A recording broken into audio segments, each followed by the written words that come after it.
Welcome to the experiment for testing a Zener based power supply. This power supply consists of few main functional blocks. The first functional block is the step down transformer. This step down transformer takes 240 volts coming from the mains outlet and steps it down to 12 volt RMS.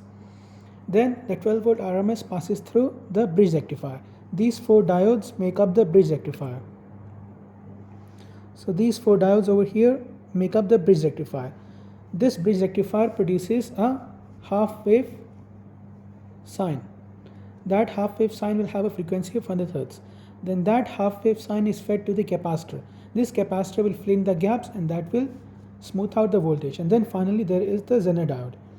This Zener diode over here reduces the voltage according to its reverse breakdown voltage or the avalanche voltage. This one is rated to about 5 volts. So we will observe about 5 volts DC at the output.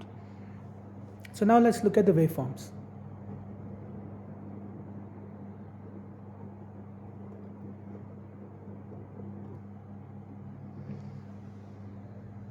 So if you look at the waveforms, we have 4 measurements here. The first measurement in yellow is the RMS voltage at the input of the entire circuit. It is 235.67 volts. Please keep in mind that you are never supposed to measure mains voltage with an oscilloscope. It is extremely dangerous. Even if you are the next lab engineer in this university, do not never measure mains voltage with the oscilloscope. Never ever do that. This is simulated voltage. This is coming from a function generator. So this is a safe environment. But do not never ever measure mains voltage with the oscilloscope. It is extremely dangerous. It will cause an explosion, trust me. Then moving on to the next measurement. The next measurement is the voltage at the output of the bridge rectifier. The voltage at the output of the bridge rectifier is slightly lower in amplitude when you step it down. So the probe ratio between the two is not exactly the same. The voltage at the output of the bridge rectifier will be slightly less in amplitude, proportionally speaking, because the diodes waste some amount of voltage. Each diode has a forward voltage of about 0.5 to 0.7 volts. So some amount of voltage will be lost. So that's why the amplitude is going to be slightly lower. Now, one thing to keep in mind is that this is not the same probe ratio between the AC voltage 240 volts and the output. This is compared to the voltage at the rectifier and at the transformer. So at the transformer you will get about 15 volts peak, and that 15 volt peak is then reduced down to 14 something volts because of the diodes. The voltage is slightly lost in the diodes in their forward voltage. Then you have your rectified half sine wave at 100 Hz, which is in the green. The green waveform goes to the capacitor and the capacitor will smooth it out. The current through the capacitor is actually visible on the oscilloscope right now. One thing to keep in mind is that there are current peaks and there is also dead time. The reason for this dead time is that the capacitor only charges and discharges sometimes. It does not always charge, it does not always discharge. So the capacitor charges when the voltage is high. So if you observe, when the voltage is high, the capacitor is charging and discharging. When the voltage is low, the capacitor is doing nothing. Because the load on the circuit is quite small or negligible, the capacitor is not doing much work. Only when the voltage starts to dip, the capacitor supplies current, and when the voltage rises, the capacitor stops supplying current. So there is supposed to be an offset present here. Then another thing to note is the voltage at the output. The voltage at the output is a perfect line. That means the rectification, filtering and everything is doing its job. So at the output we have about 4.82 volts. That means that this Zener diode is performing slightly lower than what we expect it to do. This might be either due to heating or because of the lower input voltage. The input voltage we are supposed to get is about 240 volts at the power outlet. But because we are only getting about 235 volts, maybe that is causing a slight reduction in the voltages. Also, the resistor that is kept in series with the Zener diode can cause the voltage at the output to be slightly lower. Or the Zener diode might have sufficiently large tolerance that it is causing the voltage to be slightly lower than what it is supposed to be. Again, this Zener diode is rated at about 5 volts. So we should be getting roughly 5 volts. Because this is hardware and everything has some tolerance, even the oscilloscope is not able to measure it exactly. There will be some tolerance in the measurement. So this amount of variance is to be expected. So again, the first waveform is the yellow waveform, which is coming from the power outlet. And again, never ever measure the voltage from the mains outlet. Never ever do that. It is extremely dangerous. If you want to measure the sine wave, you can take the oscilloscope probe on one channel, disconnect all of the channels. Again, you take the probe 1, disconnect probe 2 completely from the oscilloscope, disconnect probe 3 completely from the oscilloscope, disconnect probe 4 completely from the oscilloscope. Then take that oscilloscope probe, put it on one output and put the ground clip of the oscilloscope on the other output of the transformer. Only and only measure the output of the transformer. Measure nothing behind the transformer. You cannot measure mains voltage with the oscilloscope unless you have a differential probe, which the university does not currently have. And secondly, the output of the transformer is safe to measure only if everything else is disconnected. If the second channel, third channel, fourth channel of the oscilloscope is connected to something, it can cause a short circuit to be present based on how you wire it up. So again, the only safe way to measure the sine wave is to take all of the channels, disconnect them, only connect channel 1 and then put one side of the probe on one output of the transformer and the ground clip of the probe to the other side of the transformer. That is the only safe way to measure that sine wave. Again, in this example, the sine wave is simulated using a function generator just for reference purposes. So this is a safe configuration, but do not try to replicate this configuration using actual mains voltage. Then moving on, the next voltage we have to look at is the green waveform. The green waveform is the voltage at the input of the capacitor. Again, this is a simulated waveform. The reason for simulating this waveform is that as soon as we plug in the capacitor into the circuit, the gaps between the sine wave halves gets filled up. That is the current flow in the capacitor. So that will not allow us to measure it. So again, we are simulating this just so we can have an idea how the yellow waveform, which has positive half cycle and negative half cycle, gets converted into a full wave rectified voltage which has only positive half cycles. That is another thing to note, that there are only positive half cycles present on the waveform. So positive half cycle, positive half cycle, positive half cycle, positive half cycle. The positive half cycle passes through as is with a little bit of loss through the diode, and then the negative half cycle is also flipped up to the positive side. The next waveform to look at is the current waveform in the circuit. One thing to note is that the current waveform is not the same as the voltage waveform. The reason for that is that the current waveform shows that the capacitor only draws current from the power supply or the transformer when the voltage is low. When the voltage is in the middle range, the capacitor is not drawing much current at all because the capacitor has residual charge. As long as the capacitor has a residual charge, it will not draw power from the transformer. Based on our load, this waveform will change. So the dead time in this waveform completely depends on how much load we apply to the circuit. The more load we apply to the circuit, the less dead time will be present in this current waveform. This current waveform shows that the load at the output is quite small. So that is the only power being wasted through the Zener diode. Then moving on to the final pink waveform. This pink waveform shows us the output. This output is about 4.8 volts. This is the voltage regulated. One thing to keep in mind is that Zener diodes are not very good at power supplies. Basically what I mean by that is that because there is a resistor in series with a Zener diode, the output current that you can get from a Zener based power supply is extremely small. So Zener diode power supplies are typically used for low current applications because the resistor value in series has to be pretty high. If you don't keep a high resistor value above 200 ohms, the Zener diode will most likely burn. Do not connect the Zener diode directly at the capacitor parallelly. That will burn the Zener diode because too much current will flow through the Zener diode and the Zener diode will not be able to dissipate all that power. This Zener diode is only ready to dissipate about quarter of a watt, while the linear voltage regulators, they might be ready to dissipate a few watts.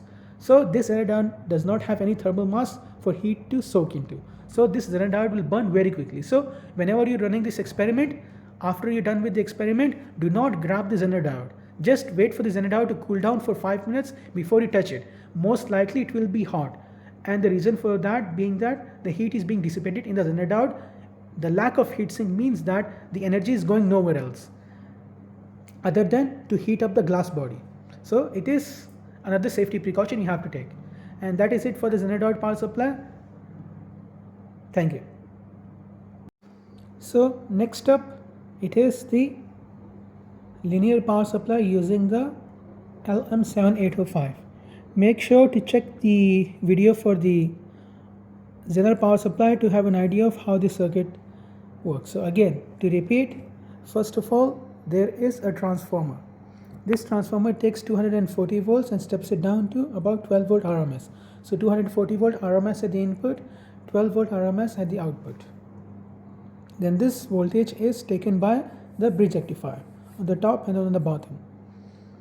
The left and right side of the bridge rectifier are connected to the ground and the supply rail respectively, and then we have connected an oscilloscope current probe to the current path, so we can measure how the current is flowing from the bridge rectifier into the circuit. So between the bridge rectifier and the capacitor, the current probe is present, so we can observe how the capacitor is drawing current. So the full wave rectified voltage or bridge rectified voltage from the diode bridge goes into the capacitor. The capacitor fills in the gaps, and then the voltage is reduced further by the voltage regulator. So this voltage regulator is an LM7805. The 7805 code represents the voltage and the polarity. So the 78 part means that it is a positive regulator. If it was 79, that would mean it is a negative voltage regulator. Then the 05 means that it is a 5 volt regulator. If it was 12, that would mean it is a 12 volt regulator. If it was 09, that would mean it is a 9 volt regulator. If it was 15, it would mean it is a 15 volt regulator. For example, LM7809 means a positive 9 volt regulator. LM912 means a negative 12 volt regulator. The difference between a positive and negative regulator is that the voltage reference to ground at the input has to be below 0. The positive regulator needs to have the voltage above 0 at the input, reference to ground. So it only depends on the ground reference point. So ground reference point, the voltage has to be higher for a positive voltage regulator, and it has to be lower than the 0 volt mark prior to the ground for a negative voltage regulator. And then we are making the same measurements as we were for the Zener diode. So we are making a simulated AC input voltage measurement. Again, I have to repeat this again and again. Do not ever measure mains voltage with an oscilloscope. We are just simulating the mains voltage measurement using a function generator. This is extremely important to keep in mind. Do not ever measure the mains voltage coming from the power outlet using an oscilloscope. You will cause a fire or explosion, but most likely you will burn the oscilloscope leads. That can seriously injure you and even cause electrocution. So do not ever attempt that. Next thing we are measuring is on the oscilloscope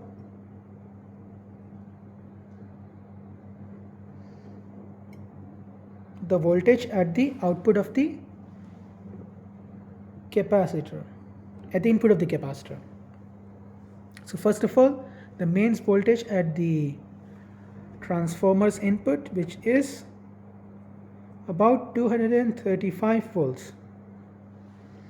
That 235 volts is reduced by the step down transformer to about 12 volt RMS. Again, the measurement at the first channel at the simulated AC voltage is about 235 RMS. This 235 RMS gets stepped down to roughly 12 volt RMS. Then this 12 volt RMS is taken into the bridge rectifier, which cuts it such that the green waveform appears, where the positive half cycle gets filtered to the positive side with a little bit of reduction due to the diode's forward bias loss, and then the negative half cycle also gets switched up to the positive side. So both voltages flip to the positive side. Because we are measuring peak voltage, the peak of any RMS value is about 1.4 of the RMS value. So 1.4 multiplied by RMS will give you the peak value. That's why the peak value is higher than the RMS value. We are not magically creating more voltage. It is not that the capacitor is increasing the voltage. It's simply that the unit is different. At the input of the transformer and at the output of the transformer, it is 235 volt RMS and 12 volt RMS respectively. These are in RMS. To convert RMS into a peak value, you have to multiply it by 1.414.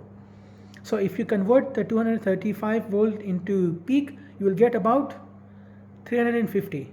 If you convert the 12 volt RMS at the output of the transformer into peak, you will get about 15-16 volts.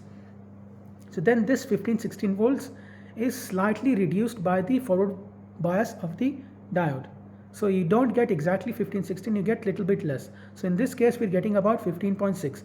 Because the current flow, if you observe, is extremely small. Last time when we were doing the Zener experiment, the current waveform was much larger.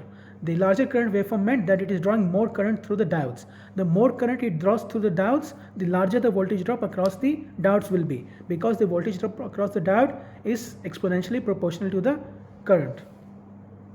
In other words, the current flow is exponentially proportional to the voltage drop. So basically, small changes in the voltage will cause large changes in the current. Basically, what I'm trying to say is that because the current flow through the diodes is less, the voltage drop through the diode is less, which causes the voltage loss through the diodes to be less, resulting in more voltage to be present at the output of the rectifier. So instead of about 14.8, we're getting about 15.6. So this small difference is due to the two diodes in series. Then if you look at the current, is only a few milliamps. This circuit does not have any load connected to it, so it is not really dissipating much power at all. The thing with the Zener circuit is that it is always dissipating power, no matter if there is a load connected or not. So when you put the Zener diode in series with the resistor and connect the other side of the Zener diode to the ground, the Zener diode is starting to dissipate power just to try to maintain the voltage to be lower. It is wasting the excess amount of voltage. The linear regulator, on the other hand, works more like a resistor, where it restricts current until the voltage is reached. So unless a load is present, there is not much current flow. Because there is not much current flow through the resistive voltage limiting of the linear regulator, the power dissipation is also quite less. So if I grab the linear regulator, it is not hot at all, it's completely cold to the touch, because there is no power dissipation through the linear regulator, because there is no load connected. As I said, if I grab the linear regulator, it is completely cold to the touch. It is not dissipating much power at all, because it is acting like a resistor. Basically, it is adjusting the resistance using a transistor BJT to restrict the voltage which is appearing at the output. If there is a load connected, that resistance through the BJT will cause power loss. But if there is no load connected, then there will not be much loss at all. That's why the current is so small. But because that BJT also has a voltage drop, it is dissipating some amount of power. It is not zero. It is not like a switching regulator where the power dissipation can basically disappear when there is no load connected. In this case, there is still a small amount of power dissipation present. So again, the Zener diode was regulating the voltage by wasting the excess voltage as seed. It was drawing a significant amount of current, and it was very hot to touch as well. So as I said, you're not supposed to grab the Zener diode when the circuit is done with the tests. The Zener diode will, and for sure will, be hot. The resistor I kept for the previous experiment for the Zener diode regulator was about 100 ohms. So a good amount of current was flowing through the Zener diode. In this case, as I said, because the current flow is so low, the linear regulator is not getting much hot at all, because the power has to go somewhere. If it is not dissipating power, it is not also drawing power. Power cannot be created nor destroyed. It can only be converted from one form to another form. So less of the electricity is being converted into heat, so less current draw is present. That's why the current waveform in blue is much smaller. It has much less height, and the current measured is about 4 milliamps if you observe. Then the RMS voltage at the output is again about 4.8. As I said in the previous experiment as well, the voltage is supposed to be about 5. Again, here it is also supposed to be 5, because the linear regulator, it is rated at 5 volts. I think the oscilloscope has a calibration issue, but a small voltage difference is still acceptable. So instead of measuring 5 volts, we are measuring about 4.8 volts. I think this difference mainly comes down to the oscilloscope's calibration. If you were to calibrate the oscilloscope, then this voltage should be 5. So, but this is still acceptable. As I said, some amount of tolerance is to be completely expected in these kind of hardware tests. So that is it for the linear regulator experiment, and thank you.